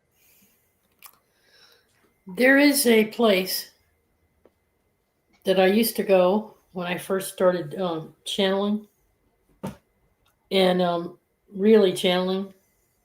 And I would tell Lori, I ended up in a cocoon. And it was like a white, surrounded by a white fuzzy cotton. Is instead of a sphere like this figure is showing in this picture, I didn't see myself inside of an energy ball. I saw myself inside of a cocoon. It was very comfortable. It was very comforting. It was soft and nurturing, and I was protected while my body, physical body, was being used for some other entity to come in and have a message. My conscious awareness was in another place, and I called it a cocoon because that was the closest I could come. And then from there, I found out I don't have to be in a cocoon. There's nothing to fear from the channeling. Mm-hmm. Why did I fear I had to go into a cocoon? I didn't. So I would travel to another location. And I even had Lori send an aspect of herself to that location so I could feel secure. Then once I got familiar with that, I could just go just about anywhere. I think I'll go visit whatever. Or I think I'll go to this place. And bring me back, Lori, when you think I've had enough, or bring me back, bring me back. Because I didn't know how to come back. I didn't know how to come back. All I had to do was say your name. I wasn't really leaving. I was, All I had to do was say your name to get you to come back. Yeah. So I think there's something to this, is all I'm saying. And that is that you surround yourself with this clear, bright essence of it's pure love. It's pure spirit. Mm-hmm. In its purest form. Yep. With that being said, it is very important to remember and note that this is a defensive spell at the fundamental level. It must never be used to attack or for personal gain. Why is that, you may ask? Well, it's quite simple. Natural law. You are embodying white. White is the true embodiment of spirit. Yeah. If you attach personal gain or aggressiveness, that color is going to change. Yeah. What happens when the color changes? If the malevolent force, you're vulnerable. Yeah. Yep. If the malevolent force is experienced, you will see that as a chink in your armor, and it will get in. It's that simple. Mm-hmm. Yeah. Now, from previous slides, I was talking about why imagination is important on becoming a very adept magician. you can apply it to this for some reason. It doesn't have to be just a white bubble. You can make your own flair to it. You can make your own style. So for me, for example, I'm not going to tell you all of my tricks, but I'll tell you a couple. I embody myself with a draconic armor. It looks like dragon ceremonial armor. Mm-hmm. And then after I put that on, instead of a bubble, I use a bunch of jagged quartz crystal that's reflective jagged quartz crystal. It'll come up like ching ching ching ching ching ching ching. Ooh, I like that. Yeah, I like that. It still encompasses my entire being, Mm-hmm. but I put my own flair to it. It's more deflective, and I deflect with it. Yep. Yes, I learned that from a friend of ours I know my relations named Tracy, because Yeah. told me she uses a disco ball to do that. Yeah. Sounds like disco ball sounds lame. How can I do it for me? Yeah. But it's me, so I thought of the crystals. So Beautiful. just an example. So once you start getting the basics down, you can start making your own. Yeah. And be as creative as you want, More because it's in the creativity that makes it stronger. In my opinion. Exactly. The more creative it is, the harder it is to get figure it out. Essentially. I used to believe at one time, this is years back, that even if I protected myself in a bubble of truth, in a bubble, a protective bubble, that I would still have to allow any kind of negativity to be grounded out through, and that the bubble could be penetrated or cracked or broken into by anything that was trying to get to you from the outside. Then I evolved into thinking, well, that's not true, because I'm all powerful, because I am one. I am. Therefore, you can't prove to me that anybody can penetrate my armor. And I would get into these back and forths with people in this community, would be like all over me. Oh, yes, they can. You have no idea. I'm like, yes, I do. No. I have every idea. You're a sovereign being. I know You're what a it sovereign is. being. Yeah. There's nothing that can do that unless you let it in, unless you That's do right. something to invite it and bring it in through your thought. Listen, everything we are is consciousness. We exist because we just frickin' exist. And we exist because we know we exist because we're conscious of the fact that we exist. There's no such thing as non-existence. It's the I am presence. It's the I am presence. And so you can go out there and play Harry Potter all you want and throw your little wands at me and cast your little spells and cast your little crystals and cast your little stones. You have no power over me. I don't care how magical you think you are. I don't care how advanced you think you are. You can't penetrate my force. The only way I can be brought down through a psychic attack is not because 5 of you got together and dreamed a little dream that I would have a psychic attack. I don't believe it. I don't accept it. Yep. I don't believe it. Yeah. If I am feeling sick to my stomach, it isn't because you got together and had a little dream to make me sick. It's because I ate something I shouldn't have eaten, or I put myself in the frame of mind that I knew you guys were upset with me and you were getting together and you were going to do something to me. And so I allowed that thought to enter my mind. I gave it my thought conscious focus. So if I'm pure consciousness and I'm pure energy, I can focus that consciousness and that energy. So I say to people, I have built a permanent shield around myself. Whatever you cast at me, it's going to come back and it's going to hit you right between the eyes, double hard, because you had an intent against me to do me harm. And that's against natural law. Yeah. So anything you throw at me, you're going to get right back in your face, because it's not me that's throwing it. I have thought this for years, and the closer I get to spirit, the more I know I'm right. Yeah. Yeah. Because I don't have entities in my house anymore. I was allowing that to come through in various ways. Yep. I've closed that off. I don't need to run around now and close portals and do all that. It's already closed because I've already said it's not going to affect me. You see? Yep. So I've been tested. I've passed those initiations. I've passed those tests. So yes, there's malevolent forces out there. But what's important about what Nick is sharing, I believe, the importance of this teaching right now is that visualization. Lori gave it to me a long time ago.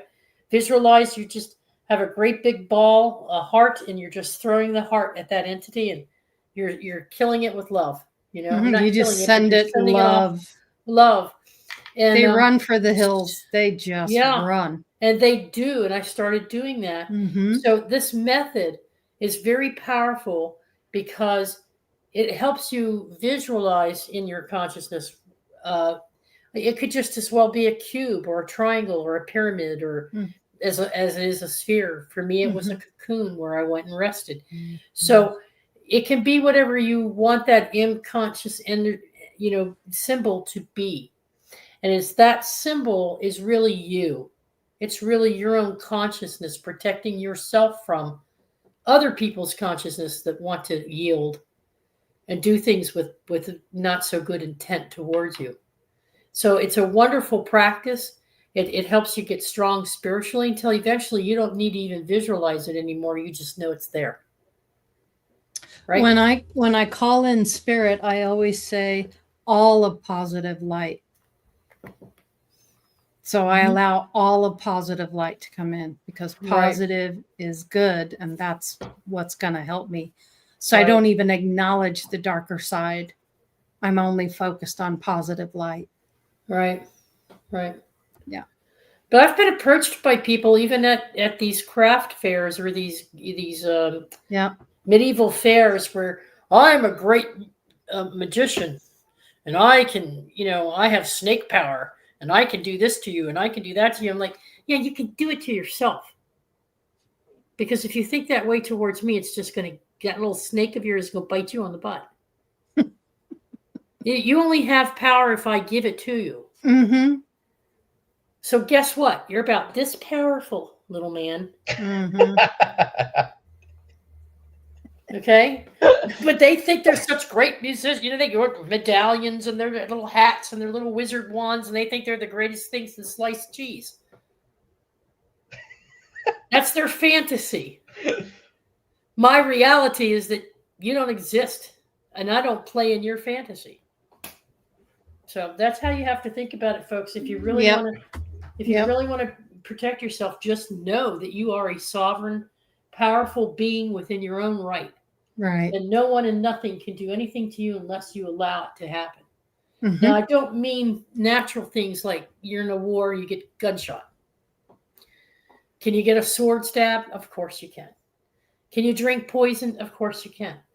But those are things that happen as a result of other actions that you're taking. You're bringing it on yourself. You're putting yourself in harm's way.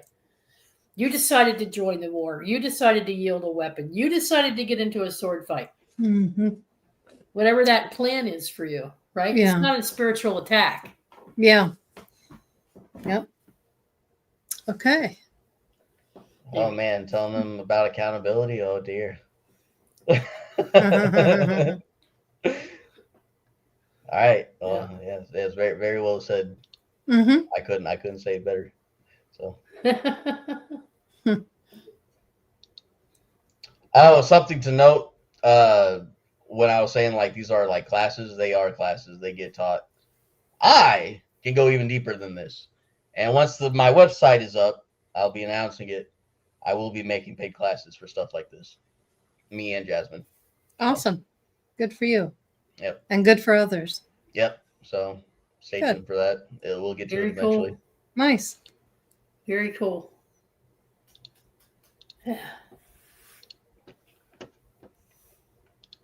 All right. So the final thoughts. The training wheels are starting to come off. There are entities in the astral plane either excited or enraged at the fact that I am sharing these secrets to the public. I even gained Plato as a guide during this trial and have other entities keeping tabs on my progression. Anticipant nos intellegre nos Dios esse. You, the viewer, were given a bit to show what I have went through recently, but you have absolutely no idea how hard they tried to delay this video from coming out. this week, one of my brothers of 20 years committed suicide. Yeah. And I feel like this was part of it. I feel like part of this was them spirit seeing, am I about it or am I not? So yeah, I'm going through it, and I'm still doing what I believe in. I showed them, all of them, my resolve, and it's creating quite a stir. Ego ludere vincere. The spiritual unseen war has always been active, but if you haven't been living under a rock, you have noticed how it is escalating throughout the world. Nunc tempest est hanc sempientium adhiebere. Steel yourself, O student, for the trials and tribulations will get tougher before it gets better. I am in full confidence you will graduate alongside me when that time comes. Num tabalam smaradignam cordistiu osculatibus. I am exposing the false light by being this messenger of truth and showing you how to negate their vile tactics. They can't stand the fact that Thoth himself is sponsoring me, as it is a declaration that is indeed time to teach publicly. That makes them lose power. Welcome to the pregame of the Sixth Epoch. See you next episode and the final part of the Rosicrucians. Namaste discipuli me carissimi. Namaste. Beautiful. Namaste. Yep. If you want to know what that says, just pause it and go into Google Translate. It's Latin. Yep. So. It's Latin. Mm-hmm. Yeah. Yep. Excellent. And notice that I color coded them. Yes. Yes, I see that. Yes. It's a little hint on The how blue, the red, the yellow. Mm-hmm. That's a hint. So pay attention. Well to that, done, viewer. Nick. Yes. Well done. Yeah. Very well You done. clever fellow. Yes. Clever fellow. I like it. Awesome. Yeah. Wonderful. Yeah. Well, listen, you guys, we're about 2 hours, and that's about the max. And thanks, Nick, for doing this, even though you went through this week. It was a very tough week, given the situation. Yes. And I really think appreciate you. Proved that nothing was going to stop you. So yeah, you managed that quite well. So good for you. Thank you. Yes. Excellent. Well, schedule. The schedule. I am moving soon, so we will be in touch with people. But if you look at the schedule real quick, and I brought up the calculator instead of the calendar. Sir, today's the 19th. Mm-hmm. And so 9/19. It's all nines. Completion. So the 26th is still good. The 26th is still good, right, Lori? Mm-hmm. It's the 3rd that's probably going to be. I'm probably going to need the 3rd. Yeah, we're going to be taking a break for a few, at least a couple of weeks, to help Teresa get settled. She's moving the next town over, very close to me, about 10 minutes. So I'm going to be helping her get settled. A lot going on. So we're going to take at least a couple of weeks off. But Nick, we do have next week, and we're willing to do that with you if you'd like. Okay, cool. Well, this next episode will be the last one. It will go over their version of the 7 Hermetic principles of universal law. So great. This is the Rosicrucian version. It's mostly the same, but they call, I think, 2 or 3 of them. Yeah. Excellent. So very good. Awesome. Well, thank you so much. All right. Well, then we will see you next week for the final episode of the Esoteric Secret Societies. Part 6 will be the finale, and we're looking forward to that and what you've got to bring to that. Brian, thank you so much for being here. Nick, as always, thank you. Teresa, and of course, Sophia, we think about you, love you, miss you. Can't wait to see you. I'm really missing her. And I know. Everyone in chat, thank you so much for hanging out with us, especially on your Friday.